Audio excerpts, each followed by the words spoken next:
باشووری کوردستان عێراقی شتێکێکە لەو جێگانی کە زۆرترین قوربانی توندوتیژی تێدا ڕوودەدا. ڕۆژ نییە کە گوێبستی کوشتن و خۆکوشتنی ژنان نەبین. توندوتیژی وەک زینەتێکی کوشتن لەلایەن دەسەڵاتدارانەوە بڵاو دەکرێتەوە.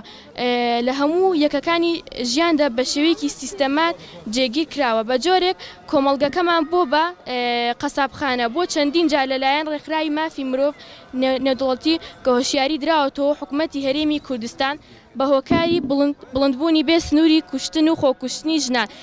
نەک تەنها ڕێگە ناگرین بەڵکو لەلایەن هەندێک لایەنی ناو دەسەڵات بەتایبەتی پەدەکات. تەواوی هۆکاری ڕێخۆشکەرم بۆ هێرش و پەرلەماندانی دەوڵەتی داگیرکەری تورکیا و داعش.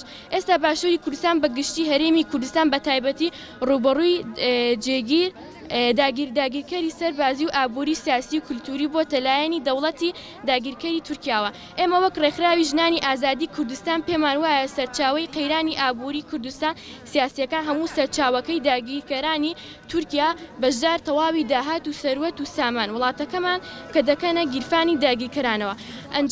ئەنجامی ئەمەش نەبوونی موچە و هەژاری و نەبوونی کار و بەرهەمهێنان و تەقیرانی سەرەکی سەر ڕای بەردومان و کوشتنی خەڵک سڤیل لەلایەن فڕۆکەکانی تورکیاوە. بە ئاشکرا هێزی خەڵکیش دەدرێتە تورکیا و دەدرێتە چەک و دەباندرێن بەسەر گەلەکەماندا.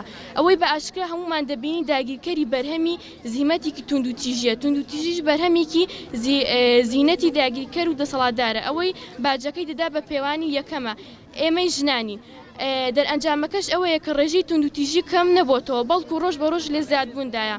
بەلایانی کەمەوە لە 24 کاتژمێردا ژنێک دەبێتە قوربانی، واتە لە ساڵێکدا نزیکی 400 ژن دەبنە قوربانی.